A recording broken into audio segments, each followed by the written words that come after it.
Eu vou começar porque primeiro as damas, embora não binárias. Pode começar. Meu nome é Márcia Rocha, eu sou advogada, integrante da Comissão de Diversidade Sexual e Combate à Homofobia da UAB, SP. Sou travesti, tecnicamente falando, e tenho um assento na World Association for Sexual Health, que é uma associação mundial de estudiosos de sexualidade, e estou fazendo pós em sexualidade na Unisal. Sou ativista, sou criadora do site Transempregos. E você, João, quem é você? Bom, eu sou o João W. Neri, eu sou considerado o primeiro homem trans operado no Brasil, em 1977, durante a ditadura militar, 20 anos antes das cirurgias serem legalizadas. Sou escritor, tenho 2 livros publicados, sendo que o último é o Viagem Solitária, que tem ajudado muita gente, e servido também de referência bibliográfica para muitos acadêmicos e também para muitos pais de trans e até mesmo de homossexuais. Eu sou psicólogo, sou sexólogo, né? Na época era esse termo que usava, e sou consultor em gênero e sexualidade, e sou ativista dos direitos humanos. Sim, também sou conselheiro do IBRAT, que é o Instituto Brasileiro de Transmasculinidade. Eu, além de ser um transfeminista, eu sou muito feminino. Tudo que na nossa cultura é considerado feminino, muitas coisas, eu mantive, porque vivi num mundo feminino, mesmo não me sentindo uma mulher. Então, eu sou uma pessoa bastante dócil, sou uma pessoa que leva em conta o cuidado que faz parte do mundo feminino, né? Eu tenho um filho de 28 anos, que eu cuidei dele. Eu tenho, eu acho o mundo feminino muito mais interessante que o mundo masculino. Eu convivo muito melhor com as mulheres, não sei se porque elas são uma classe mais discriminada e questionam mais. Eu não tenho muito saco para viver no mundo do homem, não, a não ser dos homens femininos.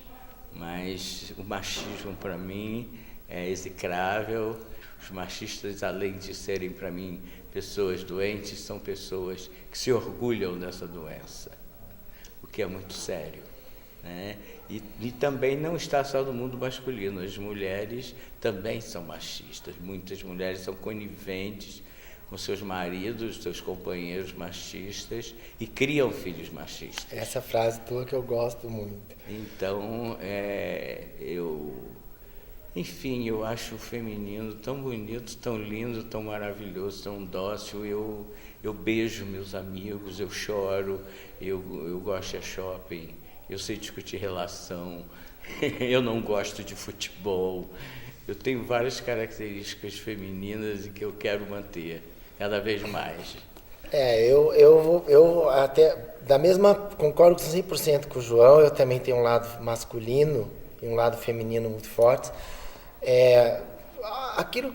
Quando a gente fala de características femininas e características masculinas, já começa errado, porque a gente já supor que a mulher é mais feminina, mais delicada, né, cuidadora, e que o homem é mais isso, mais aquilo, isso já é social, então já é uma construção histórico-social.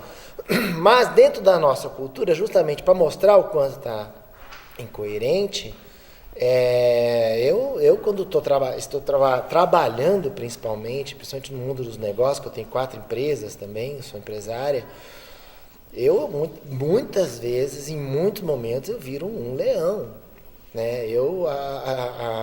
A minha namorada às vezes até brinca comigo, eu falo assim, nossa, até assustei, porque parece que brota, né, um homem aqui dentro e vai.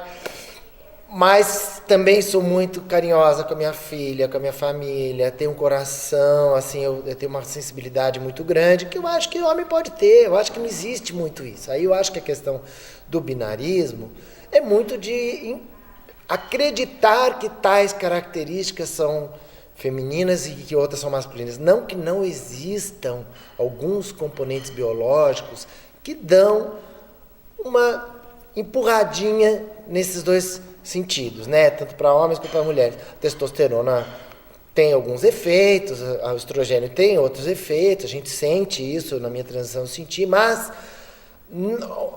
aquilo que é considerado como ser um homem machão e aquilo que é considerado como ser a mulher feminina e delicada é muito social, é muito de criação, é muito de orientação desde a infância, já de colocar a criança já naquele quadradinho e ir fazendo com que ela fique, e sofrendo bullying quando quer sair, né? Se tem alguma coisa que... Não, isso não pode, isso não é de menina, né? Menina é assim, menino é assado. Então, há um controle de toda a sociedade, de todo o grupo, para manter essas características enquadradas. E quando uma pessoa transgride, né? Transiciona, ela questiona tudo isso. E aí havia, até nos anos 50, no começo da ideia da coisa toda de transexualidade e tal, uma tendência da medicina mesmo de impor que você trans, então você tem que enquadrar 100% do outro lado. Ou aqui, né? Então você não é menino, você é menina, então seja uma menina. Mas seja delicada, feminina, opere, mude o seu nome, se enquadre e desapareça. Né?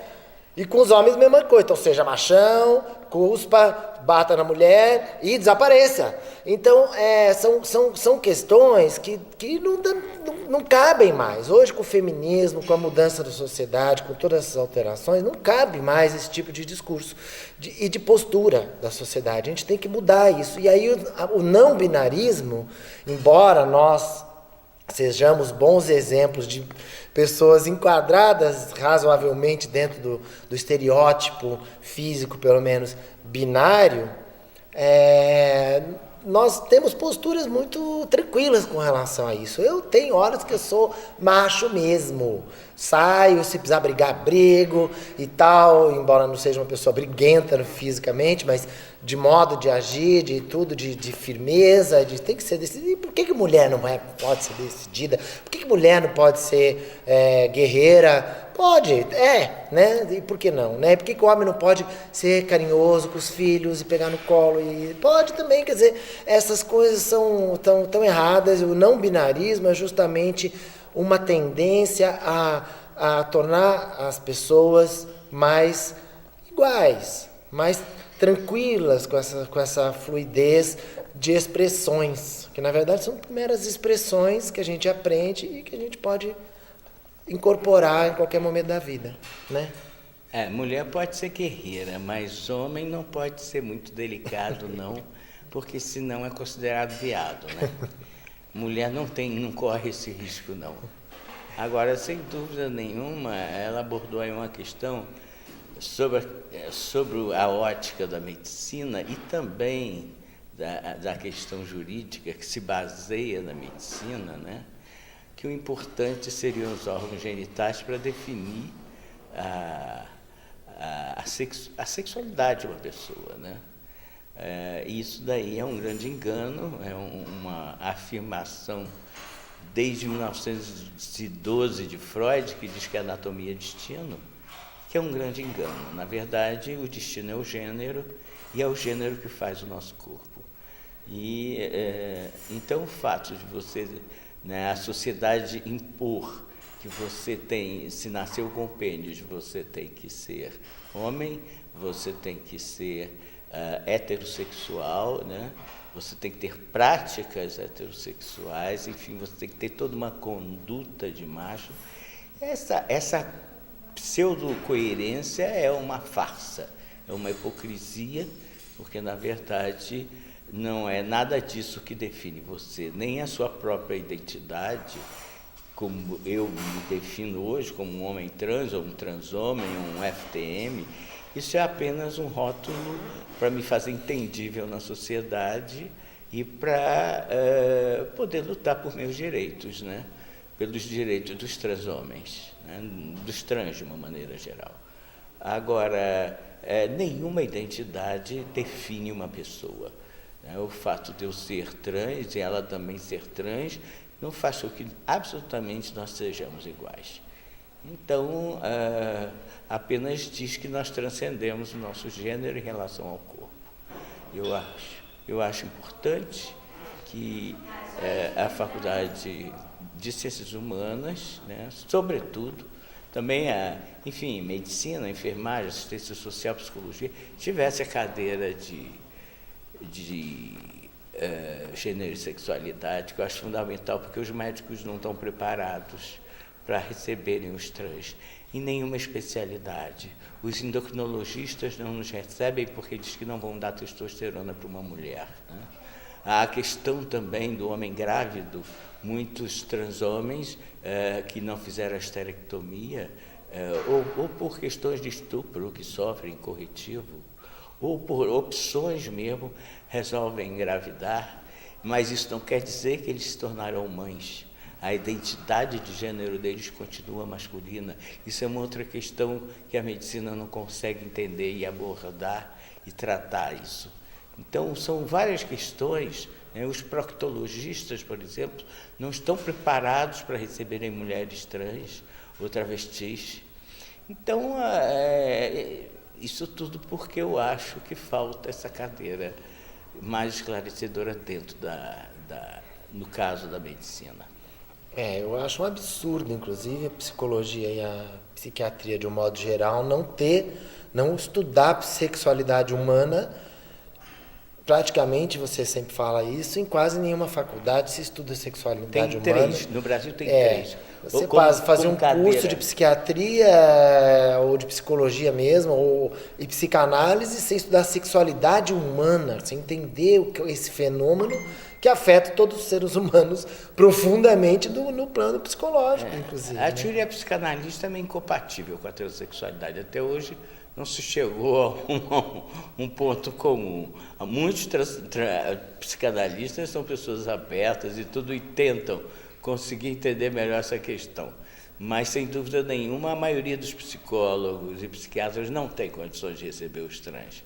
Não sabem nada sobre o assunto e não nem conseguem gay, atender. nem lésbica, não sabem, não tem um preparo. E mesmo pessoas com parafilias, o que for, não se estuda, quer dizer, não sabe do que se trata aquilo, como lidar com aquilo, o quanto aquilo flui dentro da pessoa, é importante para ela, quer dizer, existe muita uma tendência a patologizar tudo, e a partir do momento que a doença eu não trato, quer dizer, é uma coisa muito louca, né? Quer dizer, não, isso aí, o cara gosta de sapato, ele é fetichista, tarará, e ignora o assunto, como se aquilo fosse uma coisa proibida dele, lá oculta, que na verdade é talvez a fonte dos maiores problemas que essa pessoa tem, ou o resultado deles, não importa. Tem que ser abordado, tem que ser entendido, tem que ser estudado, e não é.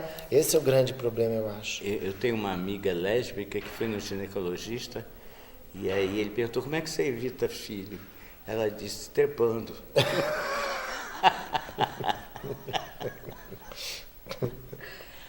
Na verdade, ainda há um problema muito sério, inclusive no SUS, onde se faz cirurgia, ainda há uma tendência binária muito forte, que eu venho combatendo há alguns anos já, embora assim, quando você começa a falar demais, as pessoas tendem a não te trazer mais para os eventos, mas eu vejo isso muito forte. Recentemente tive uma situação, tanto na questão de patologizar as pessoas trans, quanto na questão de impor um binarismo, de impor essa caixinha, né? O meio médico, pessoas que são teoricamente especialistas, especializadas em tratar essas pessoas, tanto no campo cirúrgico, quanto no campo psicológico, quanto no campo endócrino,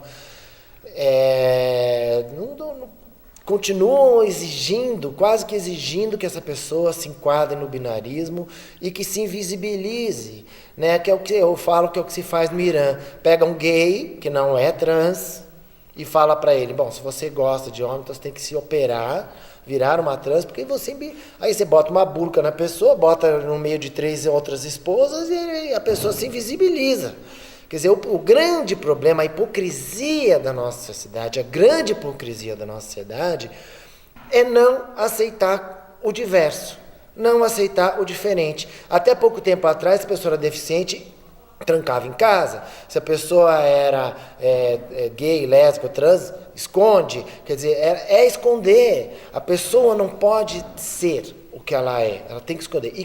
Como todo mundo, eu faço essa afirmação sem medo, todo mundo tem alguma característica que não é padrão, 100%, acaba todo mundo fingindo e ocultando essa característica para o mundo e vivendo uma mentira, tá certo? E quando alguém aparece, todo mundo acusa, né? Agora, no caso de uma pessoa deficiente, no caso de uma pessoa trans, no caso de um transhomem, que a pessoa precisa mudar o corpo, ela vai estar gravando no corpo essa sua diferença. E aí ela é condenada, pura e simplesmente. Ou você consegue fazer essa invisibilização, ou ela vai ser uma travesti, condenada a não ter emprego, condenada a não ter família, condenada a não poder amar, condenada a não poder nada. Porque vai ser condenada pura e simplesmente em todos os campos da vida dela. Então, é uma pressão para que ela se invisibilize de alguma forma, o que também é absurdo, né? Que é o absurdo mesmo, né? Eu gosto de mulheres, né? Eu sou bissexual, mas eu nunca namorei um homem, nunca amei um homem, nunca olhei para um homem e falei, ai, como eu te amo, como eu te adoro. Nunca. Tive sexo com homens assim, até uma fase da minha vida eu falo, bom, mas se eu sou mulher eu tenho que gostar de homem. Essas coisas que empurram pra gente, que até que eu chego à conclusão, não adianta, não gosto, não vai. Então, uma coisa é a orientação sexual, que é para onde a sua agulha da bússola aponta. Se é para homem, se é para mulher, se é para os dois, se é meio varia de época, não importa.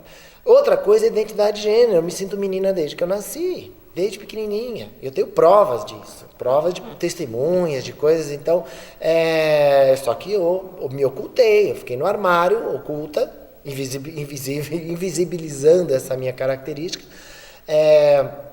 Até que eu não aguentei mais e falei, por quê? Não, eu quero ser quem eu sou. E posso gostar do que eu gosto. Por que eu não posso? Por que eu não posso ser plena?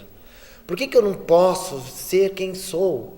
Né? Então essa eu acho que é a grande característica e a diferença é essa, quer dizer, uma coisa é o que você gosta e outra coisa é como você se sente dentro do binarismo homem, mulher, macho, masculino, feminino. Vocês têm, todo mundo tem, né? Uma sensação mais disso, mais daquilo. Às vezes característica, um homem muito machão, de repente tem uma característica feminina, que é considerada feminina, porque isso é social, isso a gente infere do meio, né? Então, varia. Cada ser humano, e aí o João falou disso, cada ser humano é único. Cada ser humano é único e diverso de todos os demais. A grande questão é aceitar cada um como é, sem ter que impor a essa pessoa uma expressão, um jeito, uma orientação de acordo com aquilo que os outros acham. Né? A identidade de gênero fala do gênero que você se identifica, né? E a orientação sexual fala do desejo. São duas coisas diferentes. Todas as pessoas têm, sejam elas transgêneras ou cisgêneras, elas têm as duas coisas. Eu, se gostasse de gay ou se gostasse de homem, né, eu seria um transgay. Né? No caso, o meu desejo é com mulheres. Então, tanto faz, eu sou um heterossexual por causa disso, mas se eu tivesse atração física por travestis, eu também seria heterossexual, na medida que o gênero delas é feminino. Ou de uma mulher trans, eu também seria considerado heterossexual. A questão da necessidade da cirurgia, que é uma coisa discutível, né? Muitos trans não querem se operar, não querem se hormonizar, muitos não podem também, né? Enfim, são alérgicos, etc. Agora, eu acho que essa necessidade é uma necessidade muito também social. Quer dizer, não é possível um homem trans ir à praia de sunga e de mamas. Ele é preso. Ele não só é preso, como ele vai sofrer um grande constrangimento. Então a sociedade obriga você a tirar as mamas para poder se fazer inteligível como homem, né? Quer dizer, então isso é um meandro muito sutil, porque é claro que na medida em que você se identifica com a figura masculina, as mamas também perdem o sentido para você, né? Então é obrigatório. O fato de um homem trans ter mamas, ter vagina, nada disso compromete a identidade masculina dele. Mas que atrapalha, atrapalha. Que confunde muitas vezes, né, as pessoas. Ele vira um monstro. Nós trans somos seres abomináveis para a sociedade. Não é à toa que nos matam todo dia, né, para limpar uma higienização social, para poder dizer que o normal é o outro, ou seja, a importância da patologização, que eu vejo que a medicina faz com insistência desde o final do século XIX, né, que é quando começa a nomenclatura das doenças, né, começando com o homossexualismo, que só demorou 100 anos para deixar de ser uma doença. A transexualidade já é uma palavra criada em meados do século XX e que ainda hoje continua uma doença, né? Segundo a Associação Psiquiátrica Americana, segundo o CID, né? Nós somos número 64, segundo o DSM-5, que é um manual de diagnóstico de doenças mentais, nós somos disfóricos de gênero, né? E isso o que implica? Na perda de duas grandes autonomias. Uma, na autonomia quanto à sua própria identidade. Não basta eu dizer que eu sou trans para poder me operar. Quem tem que dizer quem eu sou é uma equipe multidisciplinar, normalmente cisgênera, normalmente como qualquer pessoa com a sua própria moral, e é ela quem vai decidir quem eu sou. A segunda questão é a perda da autonomia corporal. Ela não pode botar silicone nas mamas, ou eu também não posso fazer cirurgias se eu não tiver um laudo psiquiátrico para isso, também dado pelo outro. Então, e a terceira questão é a questão da documentação, porque nós trans não somos cidadãos.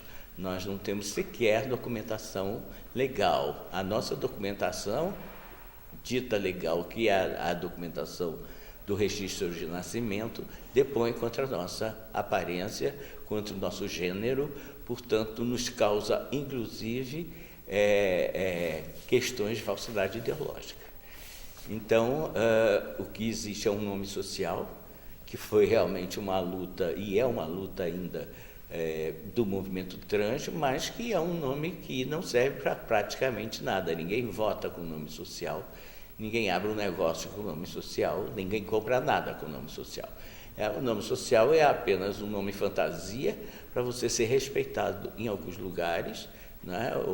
E agora é obrigatório nas escolas privadas e públicas, mas que aí surge uma outra questão, que é o banheiro, né?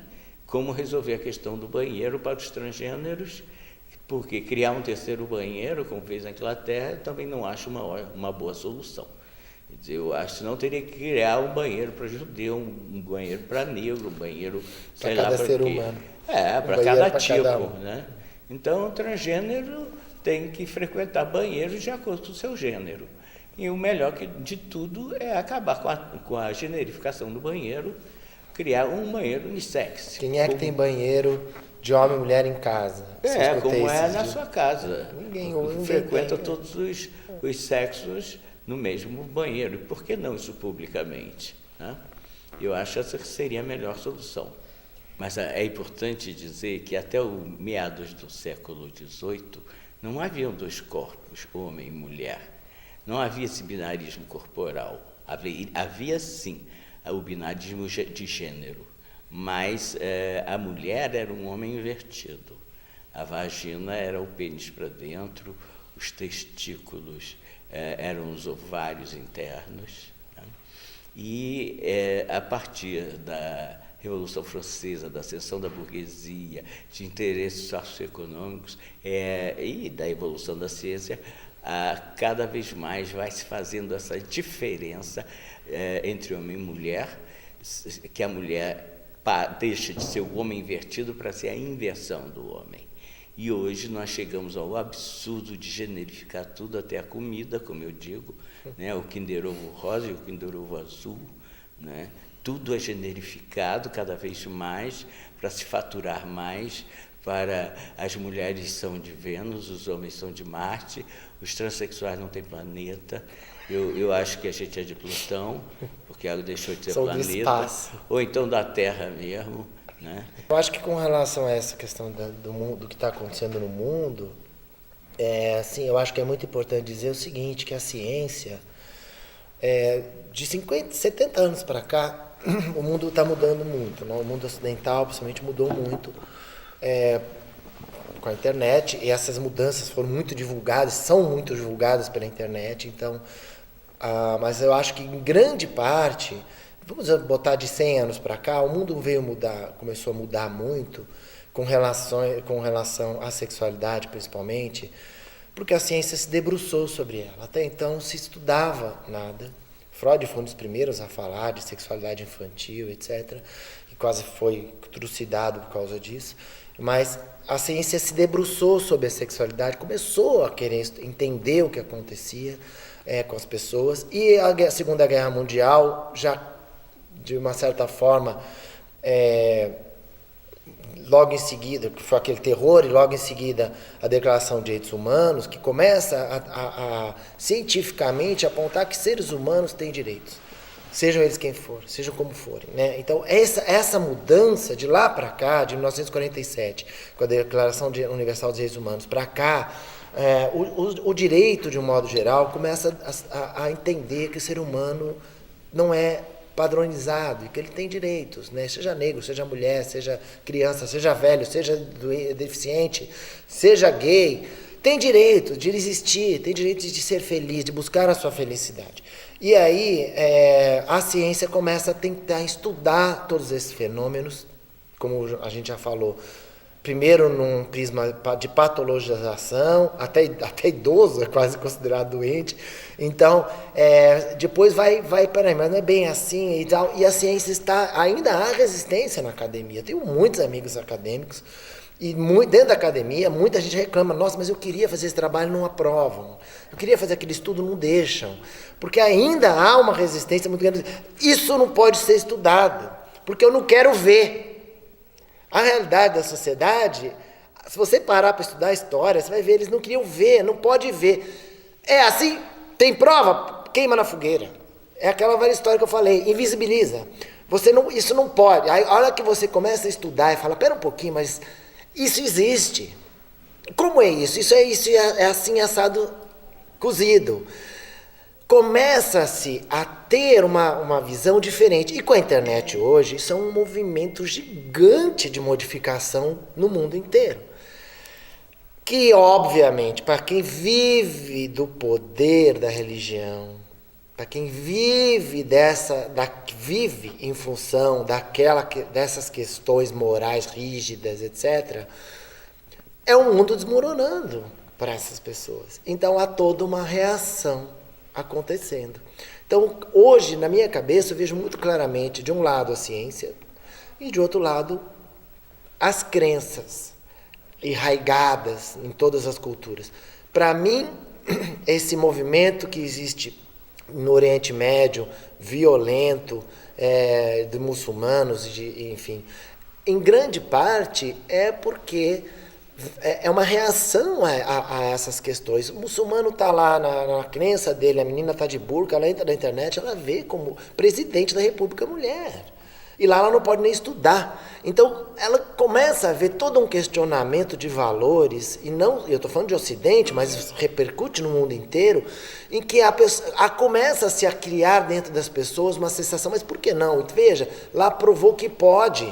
A ciência está mostrando que pode gay, por que não pode gay? Aí é uma loucura, porque aí quem tem aqueles valores enraigados, é muito difícil você lidar com mudanças, você lidar com as questões, você olhar para dentro e falar, peraí, mas será que eu também não tenho alguma coisa? Será que eu também não sinto alguma coisa? É muito desestabilizador. Então, há uma reação, eu acho que no mundo inteiro, tanto nas questões de Estado Islâmico, quanto aqui, quanto no mundo inteiro, há uma reação desses grupos fundamentalistas, assim, ou pelo menos mais rígidos, contra as mudanças. Só que do outro nosso lado temos ciência. O que está do nosso lado é ciência médica, ciência jurídica, ciência psicológica. São ciências, é sociologia, antropologia, são ciências mostrando, olha, a pessoa é assim, nasce assim, é assim, por que ela não pode? E não tem jeito de mudar, ela vai ser infeliz pro resto da vida, é justo? Não, não é justo. Aí direitos humanos, não é justo, então vamos dar os direitos. Mas acontece um detalhe. Quem faz a ciência são homens, cisgêneros, Sim. heterossexuais. Portanto, próprios conceitos científicos são conceitos que devem ser postos em dúvida quando se fala em direitos humanos, porque já são distorcidos em função da moral de cada um desses cientistas. Uma outra questão, para terminar, que eu gostaria de colocar, sobretudo para a medicina, para o mundo médico, nós não falamos dos intersexuais. Quando a medicina coloca que só homens e mulheres em função de pênis e vaginas, num conceito biológico, cromossomial, nós aí já estamos pecando, porque só de intersexos nós já temos 3 variações. Nem a natureza discrimina, né? Nem a natureza é binarista. Nem a natureza é binarista. Então, já temos aí com mais 3 intersexos, já temos 5 sexos biológicos. Né? E os assexuados. Hein? O que não quer dizer que muito intersexual não seja transgênero, né? Ou seja travesti. Isso, o fato de ser intersexual não quer dizer que não é uma personalidade, não define nada. Inclusive, até porque muitos intersexuais morrem sem saber que são inter.